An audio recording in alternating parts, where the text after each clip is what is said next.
Chelmsford, many minds, one heart, or as Charles Dickens puts it, if anyone were to ask me what in my opinion was the dullest and most stupid spot on the face of the earth, I should decidedly say Chelmsford.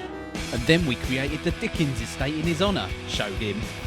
You may know Chelmsford as the historic birthplace of radio, or for the V Festival you went to 20 years ago when music used to be good. Or maybe you were one of the 350 people fortunate enough to go to the Chelmsford Waste and Recycling Day. Chelmsford was granted city status in 2012, but still clings to its small town attitudes, as demonstrated by my content companion, Chelmsford Remembered, an online encyclopedia of trivial Chelmsfordian historical events such as... I tried to return a run-down rhododendron there in the summer of '84 and you refused to give me store credit. Not me, my sister-in-law. Well, can you ask her for my money? Sorry, Rob, she died a couple of years ago. My condolences to you and your family. And musings such as... Tyndall Street was most probably one of the quaintest streets in Chelmsford. I wonder if there's any old Chelmsfordians out there who demolished it, and did they show any emotion, or was the majority outsiders and maybe came by train or bus? Chelmsford is having an identity crisis. There was local outrage when newly installed road signs directed motorists to the town centre instead of the city centre. This somehow being news suggests Chelmsford might not be ready to become a city. Chelmsford City councillors described it as diabolical. This was followed by another outrage when the council spent 60 grand on 11 replacement boundary signs greeting motorists, and it took a mere 4 years for the new signs to be delivered. That's ever since city status. Installation delays were blamed on council infighting, squabbles over the wording, and that's the council's own excuse. So what did they settle on in the end? Welcome to Chelmsford. We've got a John Lewis now. Nope. Chelmsford, because Malden is nicer, but it doesn't have a train station. Nope. City of Chelmsford. I can't believe how much interference there has been with it. I think it boils down to money and there being too many words. Slow down, Freda, that's too many words. And of course, Councillor Jude Deakin added, I'm delighted with the news about the new signs, but some of the signs in the city centre need to be changed too, as they say town centre at the moment. 60 grand! We're switching the street lights off to save money, and they're spending 60 grand take you 4 years to come up with 3 words. Now, when Chelmsford became a city, the process began for installing these signs. Chelmsford City Council leader Roy Whitehead said, I particularly wish to pay tribute to the council officers who put together our bid. The whole process was produced by highly talented young people at minimal cost. In these times of austerity, it would have been wrong to spend large sums of public money. And back to Jude. The county council won't update the town centre signs outside of their schedule of updates unless certain signs are damaged. Which seems crazy because we'll only get new ones if someone goes around vandalising them.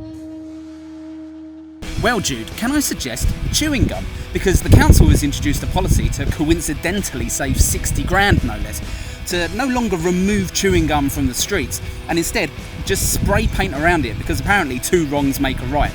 If graffiti and chewing gum on the streets don't tell you you're in a city, the signs will, eventually. Councillor Jeanette Porter, Cabinet Member for Waste Management and Recycling. Discarded chewing gum is an unpleasant, unsightly form of littering which costs large amounts of time and money to clear up. Yes, time that could be better spent at the Waste and Recycling Day. The penalty for littering is £75, or to put that into perspective, 1.4% of a boundary sign. Maybe the council cabinet member for waste management should be addressing headlines such as Chelmsford smell revealed, wider sea, stink of poo. Maybe it's because of this piece of shit.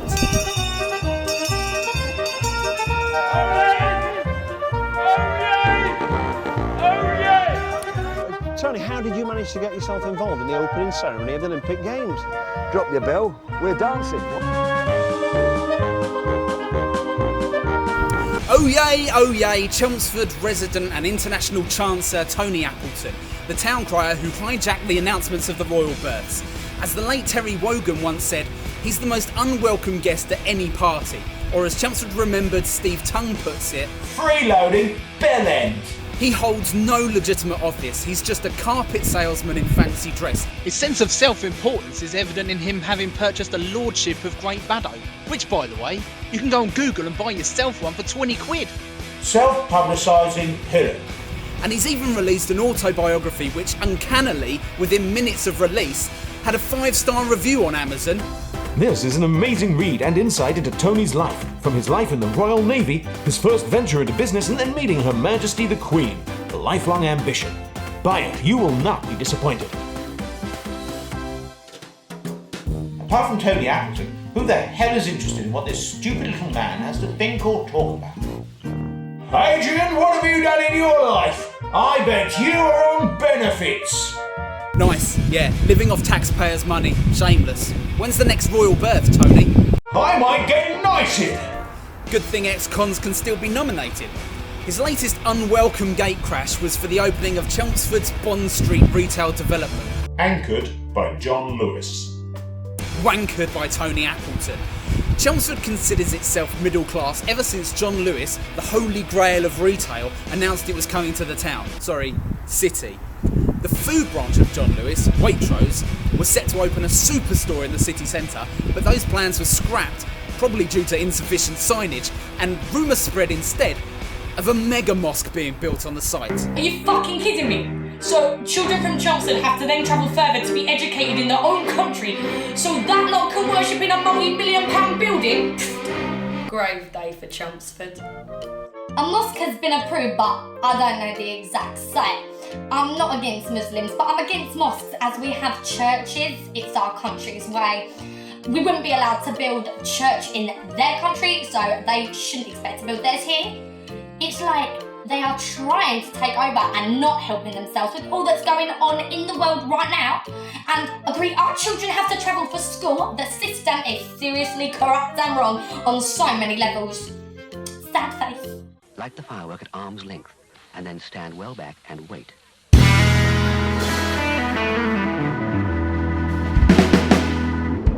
When I was at school in 1957, the teacher called me up to the front and said, "Empty your pockets on my table." There was a pack of cigarette cards, a bag of marbles, a half-sucked gobstopper, a fluffy bit of chewing gum, a portrait of the Queen, a conker, a pea shooter, a catapult, a flip knife and a knuckle duster. And I was as happy as Larry. The kids now in 2016 only have in their pockets an iPhone 6. And they're more happier than Larry. Phew, lol. Remember the old dustbin? One to every household. And no recycling then. Chelmsford Remembered is just full of ideas for repurposing areas of the city.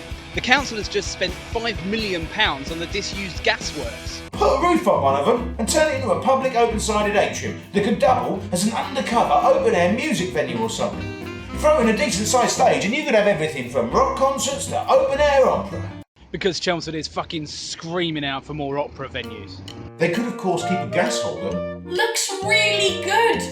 They could maybe have benches inside, like a paid seating area. Muslim stonings at the bottom and public hangings from the top bits. Hey, we wouldn't be allowed to build gasworks in their country. How about council housing for local residents that work and can't afford to rent somewhere private as rents have gone through the roof? My adult children can't afford to move out on low minimum wages and earn nowhere near enough.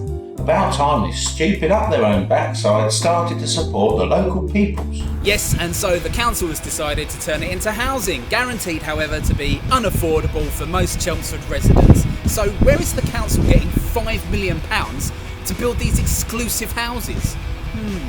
Sign the petition here, please. Say no to the City Council's absurd plans to fine homeless people for sleeping rough £100 a time. £100? Wouldn't it just be cheaper to spray yellow paint around them?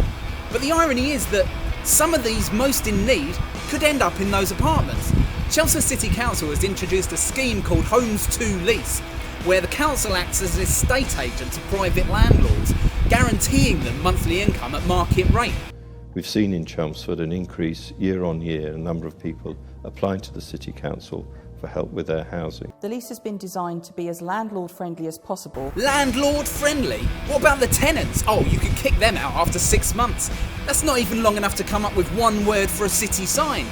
The council will pay market rate to the private landlord. The scheme has built-in rent increases above market rate, meaning that the council is subsidising the private rental market with tax money rather than building affordable homes and council housing. We really hope you take the opportunity to join the Homes to Lease scheme because we believe there's something in it for everyone. Firstly, we provide a decent home for the tenant.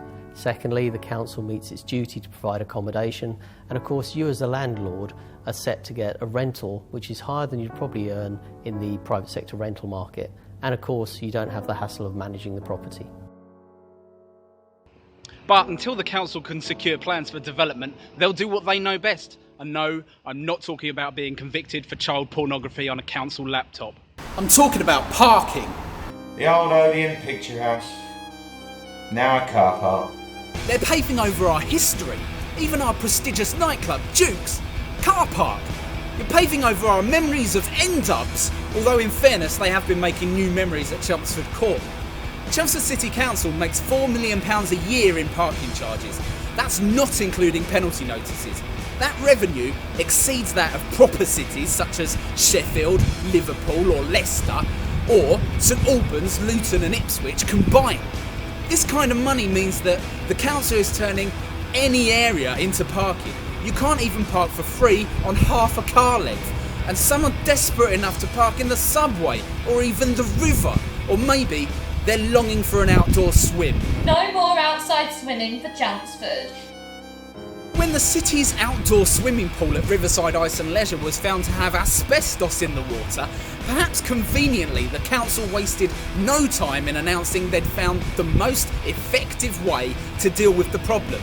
They paved Riverside and put up a parking lot.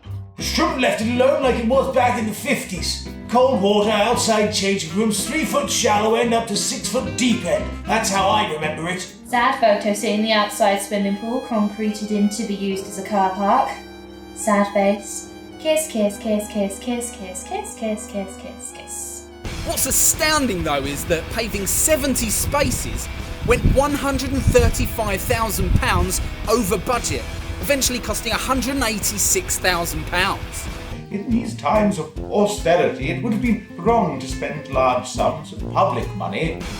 The council now wants to rebuild the entirety of Riverside Ice and Leisure without an outdoor pool, of course, but also without diving boards. But it's okay, the council says there's only 50 or so people in the diving club.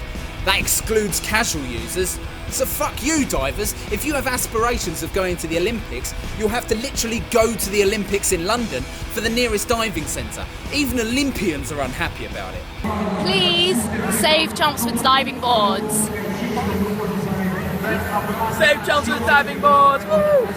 Save Chelmsford's diving boards! Woo! Save Chelmsford's diving boards! Save... Yes, save Chelmsford's diving boards for the sake of our aspiring divers.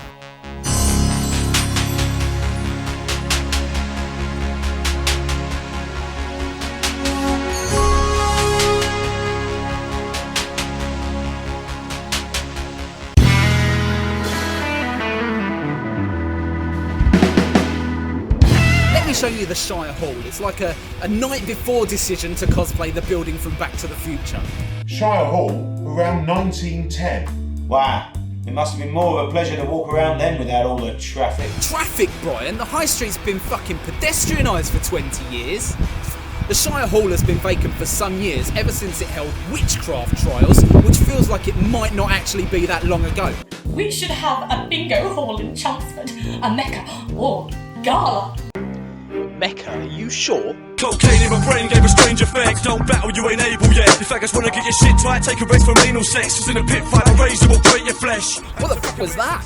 Well, this man is asking the big questions. He's local rapper Technique, the man behind my favourite Freedom of Information request submitted to the council. Simply, why does this council building in Chelmsford have swastikas on it? He discredited the council's flimsy response with his own 36-page document. By the way, construction was completed in 1939.